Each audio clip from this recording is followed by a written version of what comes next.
दोस्तों, कैसे हैं आप सभी। आशा करते हैं स्वस्थ होंगे, मस्त होंगे और अपने पढ़ाई में बिल्कुल ही व्यस्त होंगे। आज हम लेकर के आए महारथी सीरीज के डे 7 के बारे में, यानी कि आज 7 नंबर आपका टेस्ट होगा। इससे पहले हमने 6 टेस्ट का वीडियो डिस्कशन देखा और पीडीएफ टेलीग्राम पर दिया। तो दोस्तों बता दें कि इस टेस्ट का अगर आप सभी पीडीएफ प्राप्त करना चाहते हैं तो पीडीएफ आप सभी को जो है हमारे टेलीग्राम चैनल पर मिलेगा और टेलीग्राम चैनल का जो लिंक है इसी वीडियो के डिस्क्रिप्शन में आपको मिल जाएगा।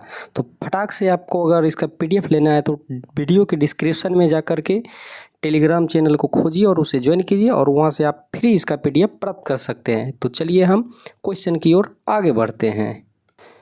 दोस्तों, क्वेश्चन की ओर आगे बढ़ने से पहले आपको एक और जानकारी दे दूं कि आज से हमने इसमें 10 क्वेश्चन जो है प्रीवियस ईयर, मतलब कि जो इससे पहले बिहार दरोगा एग्जाम में पूछ लिया है, वो 10 क्वेश्चन इसमें शामिल किए हैं। तो लास्ट का जो 10 क्वेश्चन है आपको प्रीवियस ईयर का मिलेगा और छठ के बाद जो है हम इसको 50 क्वेश्चन के जगह 100 क्वेश्चन कर देंगे। तो आप सभी को फ्री में इतना चीज़ करवा रहे हैं ताकि आपका रिजल्ट 100% पक्का हो। तो बाद में अगर आपका रिजल्ट होता है तो आप सभी हमारे टेस्ट का नाम ज़रूर लीजिएगा। चलिए अब क्वेश्चन की ओर आगे बढ़ते हैं। तो हम आज का पहला क्वेश्चन देखते हैं। स्क्रॉल करके थोड़ा नीचे जाते हैं। 25 अक्टूबर का आज ये टेस्ट है। इसको थोड़ा सा जूम कर लेते हैं ताकि क्वेश्चन हम सभी को पूरा एकदम क्लियर दिखे। तो आप सभी यहाँ पे क्वेश्चन आप सभी को पूरा क्लीन दिख रहा होगा।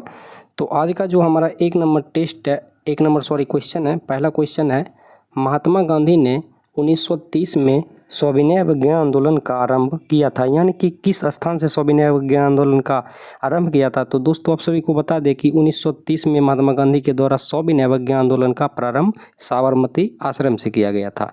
साबरमती आश्रम से किया गया था। चलिए नेक्स्ट क्वेश्चन देखते हैं। नेक्स्ट क्वेश्चन है हमारा, प्रिजन डायरी पुस्तक किसने लिखी है। तो दोस्तों प्रिजन डायरी जो पुस्तक है इसके जो लेखककार हैं वो हैं जयप्रकाश नारायण। जयप्रकाश नारायण। चलिए नेक्स्ट क्वेश्चन देखते हैं। अगला क्वेश्चन है हमारा, 1928 ईस्वी में साइमन कमीशन भारत में किस उद्देश्य से आया था। तो 1928 में जो है साइमन कमीशन भारत में आया था, वो आया था प्रशासनिक सुधार पर विचार के लिए। प्रशासनिक सुधार पर जो है विचार करने के लिए, लेकिन इसमें बहुत सारी त्रुटियां थी और जिसके खिलाफ जो है इसमें नारा भी लगाया गया था, Simon go back, Simon go back.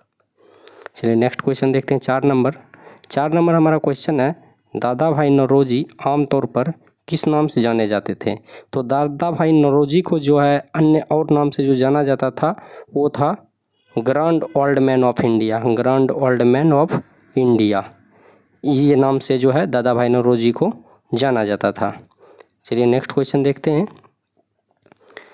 अगला कह रहा है, निम्नलिखित में से कौन एक उग्रवादी पंथी था, यानी कि उग्रवादी नेता कौन था। तो 4 नाम दिया गया है। तो आप सभी जानते हैं कि गरम दल उग्रवादी अर्थात गरम दल में 3 नेता थे, जिसे शॉर्टकट में हम जानते हैं लाल, बाल और पाल के नाम से। पाल के नाम से, यानी कि लाला लाजपत राय, बाल गंगाधर तिलक और बिपिन चंद्र पाल। तो यहाँ ऑप्शन में आप सभी को दिख रहा होगा कि सी में बिपिन चंद्र पाल दिया हुआ है और क्वेश्चन पूछ रहा है उग्रपंथी कौन था। तो इसका जो राइट आंसर ऑप्शन के अकॉर्डिंग हो जाएगा बिपिन चंद्र पाल, बिपिन चंद्र पाल। चलिए दोस्तों नेक्स्ट क्वेश्चन देखते हैं। तो आप सभी को हम बता ही दिए कि पीडीएफ के लिए आप सभी हमारे टेलीग्राम चैनल को ज्वाइन कीजिए, फिर इसका पीडीएफ आपको मिलेगा। इस पूरे टेस्ट को कर लेने के बाद आपका 80 से अधिक क्वेश्चन डायरेक्ट आपके एग्जाम में आएगा, ये गारंटी है। अगला क्वेश्चन है, किसने कहा कि यदि भगवान अस्पृश्यता को सहन करते हैं तो मैं उन्हें कभी नहीं मानूंगा। तो ये जो कथन कहे थे, ये कहे थे हमारे महात्मा गांधी जी। किसने? महात्मा गांधी जी। चलिए नेक्स्ट क्वेश्चन देखते हैं। 7 नंबर है, मयूर सिंहासन पर बैठने वाला अंतिम मुगल सम्राट कौन था। तो ये मध्यकालीन भारत का क्वेश्चन है। तो 7 का जो राइट आंसर हो जाएगा आपका दोस्तों, ये हो जाएगा मोहम्मद शाह, जो है मयूर सिंहासन पर सबसे अंतिम में बैठा अंतिम मुगल सम्राट था। नेक्स्ट क्वेश्चन है, प्रातः काल में गाया जाने वाला राग, यानी कि प्रातः काल में, संध्या काल में जो गाया जाता है राग, उसको हम क्या कहते हैं। तो 8 का जो राइट आंसर हो जाएगा आपका दोस्तों, वो तोरी। प्रातः काल मतलब सुबह होता है, सुबह के समय में, तो तोरी। चलिए नेक्स्ट क्वेश्चन देखते हैं। 9 नंबर है हमारा, महानतम प्रतिहार राजा कौन था। तो ऑप्शन के अकॉर्डिंग जो प्रतिहार राजा था वो था मिहिर भोज। कौन था? मिहिर भोज। आप सभी को क्वेश्चन कैसा लग रहा है आप सभी अपना फीडबैक कमेंट में ज़रूर देते रहिए ताकि मेरा भी हौसला बढ़ा हुआ रहे। 10 नंबर क्वेश्चन है हमारा, मिलिंद पन्हो क्या है? तो दोस्तों मिलिंद पन्हो जो है यह एक बौद्ध पाठ है, बौद्ध पाठ है। अगर आप सभी को किसी भी प्रकार का जानकारी चाहिए तो इस नंबर पर आप कॉल करके भी जानकारी ले सकते हैं। चलिए 11 नंबर क्वेश्चन की ओर हम आगे बढ़ते हैं। 11 नंबर हमारा क्वेश्चन दोस्तों कह रहा है, भारतीय संविधान का कौन सा भाग और अध्याय संघ और राज्यों के बीच विधायी संबंध के बारे में है? तो दोस्तों हम आप सभी को बता दें कि भारतीय संविधान का भाग 11 और अध्याय 1 जो है संघ और राज्यों के बीच विधायी संबंध के बारे में बताता है। इसका राइट आंसर हो जाएगा option number A. Next question हमारा है 12 नंबर, संविधान की किस अनुसूची में राष्ट्रपति और राज्यपाल के वेतन भत्ते और पेंशन का उल्लेख किया गया है? तो दोस्तों राज्यपाल के जो वेतन भत्ते और पेंशन का जो उल्लेख किया गया है वो किया गया है तीसरी अनुसूची में। किसमें? तीसरी अनुसूची में। नेक्स्ट क्वेश्चन है हमारा 13 नंबर, निम्नलिखित में से किन से भी निर्धारित होता है कि भारत का संविधान परिसंघीय है? तो ये किससे निर्धारित होता है? तो 13 का जो राइट आंसर हो जाएगा ये होगा केंद्र और राज्यों के बीच शक्ति का वितरण, यानी कि केंद्र और राज्य का जो शक्ति है उसमें वितरित है। केंद्र सेंट्रल गवर्नमेंट देखता है और राज्य में स्टेट गवर्नमेंट देखता है। इससे यह निर्धारित होता है कि भारत का संविधान परिसंघीय है। नेक्स्ट क्वेश्चन देखते हैं 14 नंबर, निम्नांकित में से किस एक का कथन है कि संविधान को संघात्मक के तंत्र ढांचे होगा में नहीं ढाला गया है? तो ये जो कथन आपका है ये है डॉक्टर भीमराव अंबेडकर जी का, बाबा साहब अंबेडकर जी का, जिसे संविधान का पितामह भी हम लोग कहते हैं। नेक्स्ट क्वेश्चन हम देखते हैं 15 नंबर है हमारा, भारतीय संविधान की उद्देशिका में संशोधन किया गया था, यानी कि भारतीय संविधान की जो प्रियम्बल है प्रस्तावना में है जो संशोधन कब किया गया था? तो ये संशोधन किया गया था 42वें संविधान संशोधन 1976 में। 42वें संविधान संशोधन 1976 में। नेक्स्ट क्वेश्चन है हमारा, निम्नलिखित में से भारत के संविधान का कौन सा अनुच्छेद कानून के समक्ष समानता से संबंधित है? तो दोस्तों ये बहुत सारे एग्जाम में क्वेश्चन पूछे जाते हैं, ये रिपीट होते रहते हैं क्वेश्चन जो है एग्जाम में। तो ये जो है कानून के समक्ष समानता का अधिकार जो है अनुच्छेद 14 में है, अनुच्छेद 14 में है। इस प्रकार राइट आंसर अनुच्छेद 14 हो जाएगा। नेक्स्ट क्वेश्चन हमारा है, भारतीय संविधान में संशोधन करके शिक्षा का अधिकार कब जोड़ा गया? तो शिक्षा का अधिकार जो जोड़ा गया था 1 अप्रैल 2010 को, 1 अप्रैल 2010 को। नेक्स्ट क्वेश्चन 18 नंबर हम देखते हैं। 18 नंबर है, निम्नलिखित में से किस प्रधानमंत्री के कार्यकाल में संपत्ति के अधिकार को मूल अधिकार की श्रेणी से हटा दिया गया था और इसे हटा करके संविधान के अनुच्छेद 300 के क में रखा गया? अनुच्छेद 300 के क में। अब यह एक कानूनी अधिकार है, तो यहाँ प्रधानमंत्री के बारे में पूछ रहा है, तो 18 का जो राइट आंसर हो जाएगा ये मोरारजी देसाई के काल में, मोरारजी देसाई के शासनकाल में। चलिए नेक्स्ट क्वेश्चन 19 नंबर हम देखते हैं। 19 नंबर हमारा दोस्तों क्वेश्चन कह रहा है, निम्न में से किस एक का संरक्षण भारतीय नागरिक का मूल कर्तव्य है? तो दोस्तों यहाँ पे क्वेश्चन पे गौर देने की बात है, गौर करने की बात है कि यहाँ पूछ रहा है कि संरक्षण यानी कि उसकी सुरक्षा भारतीय नागरिक का मूल कर्तव्य है। तो हम सभी जानते हैं कि दोस्तों भारतीय संविधान में जो है 11 मौलिक कर्तव्य का जिक्र किया गया है, जिसमें से राष्ट्रीय ध्वज भी आता है और वन्य प्राणी भी आता है। तो यहाँ संरक्षण की बात जो अगर हम करते हैं तो वन्य प्राणी का संरक्षण का बात करते हैं। इस प्रकार 19 का जो राइट आंसर हो जाएगा ऑप्शन नंबर डी। और राष्ट्रीय ध्वज के बारे में जो बात किया गया है, इसका राष्ट्रीय ध्वज का सम्मान करना चाहिए, सम्मान के बारे में बात किया गया है। राष्ट्रीय ध्वज के बारे में कहा गया है कि इसका सम्मान करना चाहिए। और संरक्षण से संबंधित क्वेश्चन है, यहाँ पे कीवर्ड है संरक्षण, तो इसका जो राइट आंसर हो जाएगा ये हो जाएगा वन्य प्राणी। इस तरह से आपको जो है क्वेश्चन फंसाने को मिलेगा, लेकिन पूरा क्वेश्चन जब आप पढ़िएगा तो आपका माइंड खुलेगा। ये प्रीवियस ईयर का क्वेश्चन पूछा हुआ है। चलिए अब नेक्स्ट क्वेश्चन की ओर हम आगे बढ़ते हैं। अगला क्वेश्चन है हमारा, संसद का सदस्य बनने हेतु न्यूनतम आयु क्या है? तो दोस्तों न्यूनतम आयु जो है इसकी 25 वर्ष है। कितनी है? 25 वर्ष है।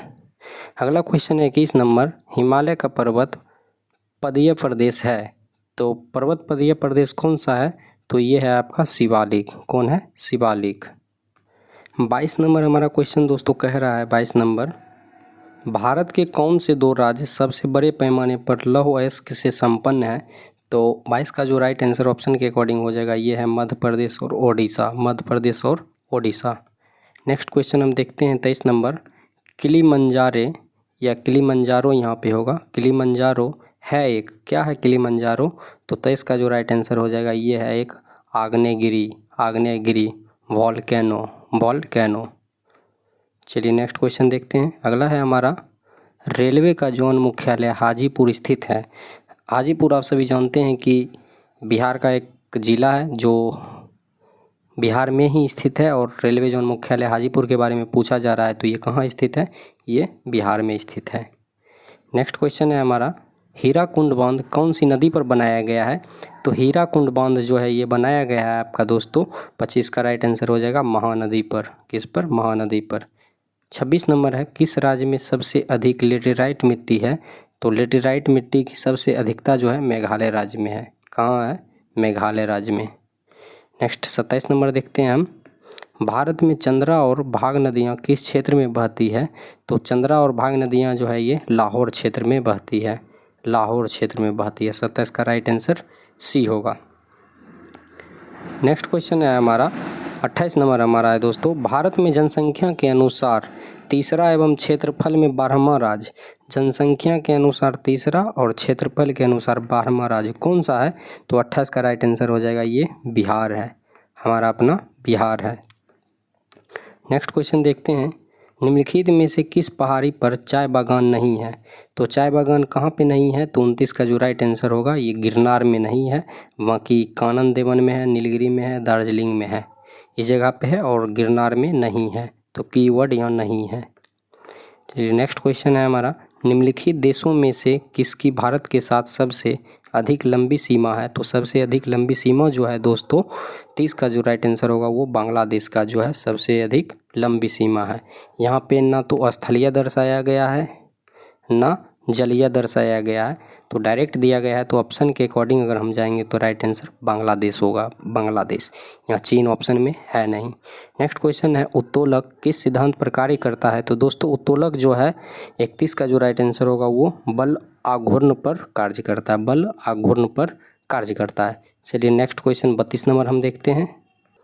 32 नंबर भी फिजिक्स का क्वेश्चन है, तो इसमें कह रहा है 3D फिल्मों को देखने हेतु किस प्रकार के चश्मे का प्रयोग किया जाता है? तो दोस्तों 3D फिल्मों को देखने के लिए जो है पोलेराइड चश्मे का उपयोग किया जाता है। पोलेराइड चश्मे का उपयोग किया जाता है।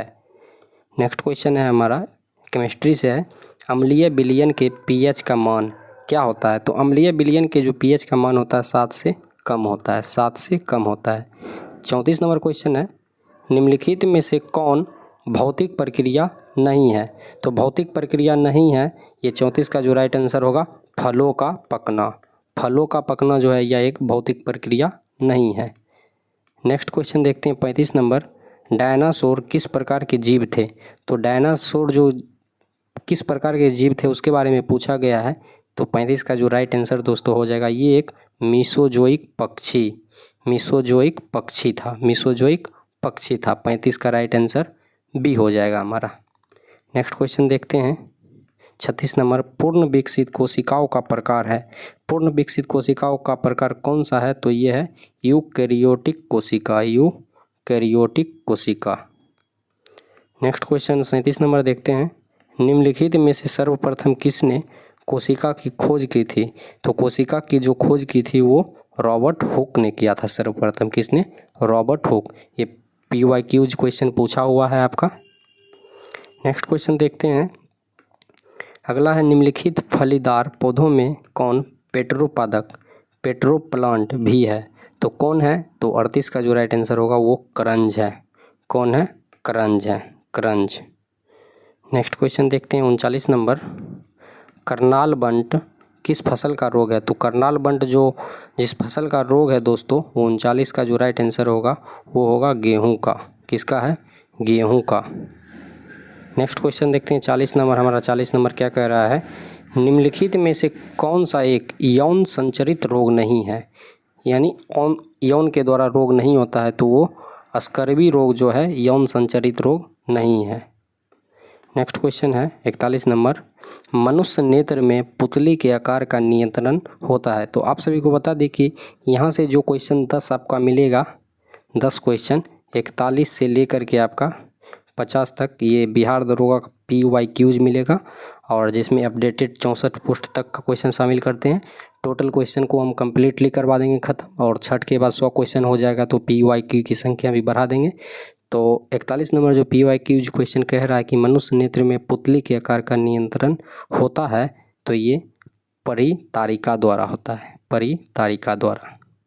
नेक्स्ट क्वेश्चन है हमारा, निम्नलिखित में से कौन सी ताप विद्युत परियोजना महाराष्ट्र में स्थित नहीं है, यानी कि 3 स्थित होगा और एक नहीं होगा। तो कहलगांव जो है महाराष्ट्र में स्थित नहीं है, बाकी तिरोरा, चंद्रपुर, ट्रॉम्बे ये स्थित है।